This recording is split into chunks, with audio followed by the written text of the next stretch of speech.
नमस्कार, आप देख रहे हैं अनुपम न्यूज। आइए रुक करते हैं आज की ताजा तरीन खबरों की तरफ। खबर जनपद मिर्जापुर से।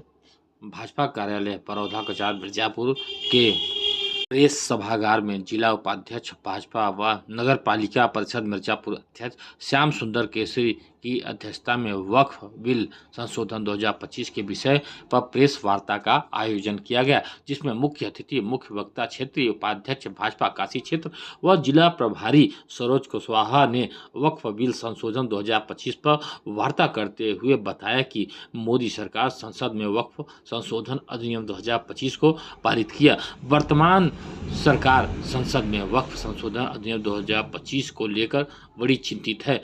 वर्तमान अधिनियम वक्फ प्रबंधन में पारदर्शिता और जवाबदेही बढ़ाने, मनमाने ढंग से संपत्ति अधिग्रहण को रोकने तथा धार्मिक स्वतंत्रता और समानता से संबंधित संवैधानिक चिंताओं को दूर करने के लिए बनाया गया है। यूपीए सरकार द्वारा पेश 2014 वक्फ संपत्ति बेदखली विधेयक ने कथित अतिक्रमणकारियों की निष्पक्ष सुनवाई के बिना वक्फ बोर्डों को असीमित शक्तियां प्रदान की। यह यूपीए के तुष्टीकरण और मनमानी नीति निर्माण का प्रतीक है, जिसमें कानूनी निष्पक्षता पर वक्फ अधिकारियों को आगे प्राथमिकता दी गई। इस विधेयक को कभी भी राज्यसभा में आगे नहीं बढ़ाया गया, जिसे बाद में मोदी सरकार ने वापस ले लिया। नया अधिनियम धारा 40 को हटाकर वक्फ बोर्डों की मनमानी शक्तियों को समाप्त करता है, जो उन्हें किसी भी संपत्ति को एक तरफा तरीके से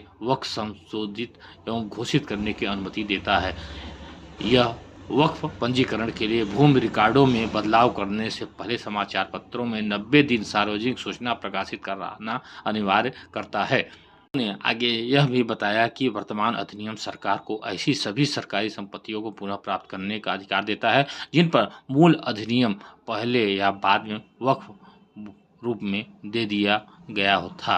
यह अधिनियम राज्य सरकार को कलेक्टर से उच्च रैंक वाले एक अधिकारी, जिसे संबंधित अधिकारी कहा जाता है, को नियुक्त करने का अधिकार देता है, ताकि इन संपत्तियों का सर्वेक्षण करके यह निर्धारित किया जा सके कि वे सरकारी संपत्ति हैं या नहीं।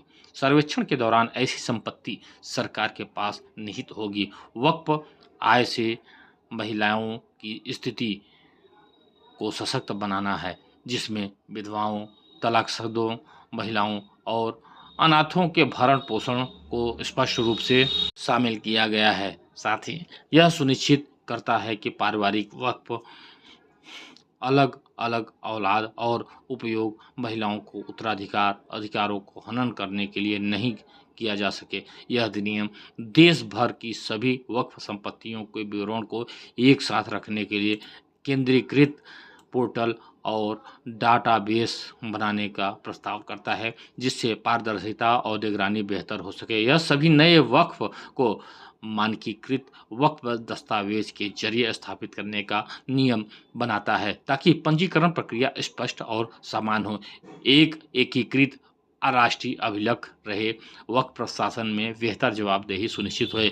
उक्त प्रेस वार्ता कार्यक्रम के दौरान संयोजक जिला उपाध्यक्ष भाजपा विपुल सिंह, पूर्व राज्य मंत्री व विधायक मढ़ियान रमाशंकर सिंह पटेल, विधायक मझवा सुचिस्मिता मौर्य, जिला मीडिया प्रभारी ज्ञान प्रकाश दुबे, सह प्रभारी गणेश प्रताप सिंह उपस्थित रहे। आइए सुनते हैं कि इस प्रेस वार्ता के दौरान क्षेत्रीय उपाध्यक्ष भाजपा व प्रभारी सरोज कुशवाहा का क्या कहना है।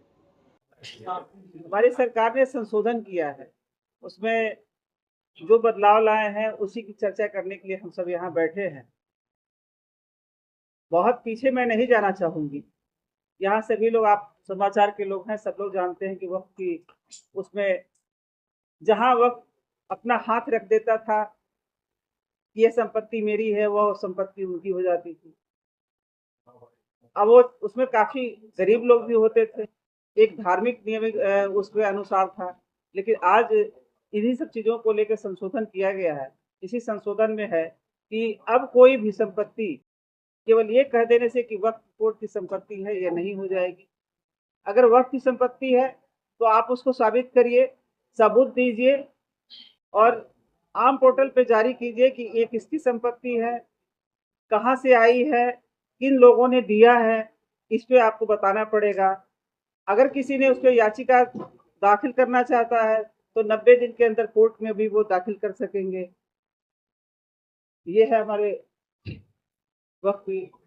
इसमें पहले था कि उसमें सदस्य केवल एक समुदाय के लोग ही हुआ करते थे, लेकिन आज ऐसा नहीं है। इस संशोधन में अब उसमें अन्य सदस्यों के अलावा 2 सदस्य हिंदू के भी रहेंगे, 2 मुस्लिम महिलाएं भी रहेंगी उसके अंदर। पहले इसमें मुस्लिम महिलाओं को हक नहीं मिलता था, गरीबों को नहीं मिलता था, वंचितों को नहीं मिलता था। अब ये सबके लिए है।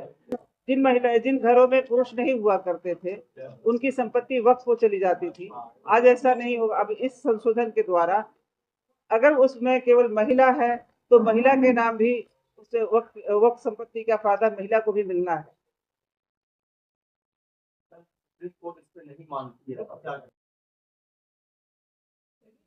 क्या है देखने को, हमने कोई गलत काम तो किया नहीं है। लंबित नहीं है, हम संविधान के तहत है, संविधान के तहत ही काम कर रहे हैं ना। हम किसी का कुछ ले नहीं रहे हैं, बल्कि जिसको हक मिलता नहीं था उसके हक की लड़ाई लड़ रहे हैं ना। और किसी के लिए भी किसी भी देश का शासक अगर ऐसा करता है तो गलत तो नहीं कर रहा है ना। तो अगर जरूरतमंदों की जरूरत पूरी की जाए, वो इस देश के नागरिक है और कहीं वंचित है, ये तब की बात है जब स्वतंत्रता प्राप्ति से पहले 2 तरह के लोग हुआ करते थे, एक अमीर एक गरीब।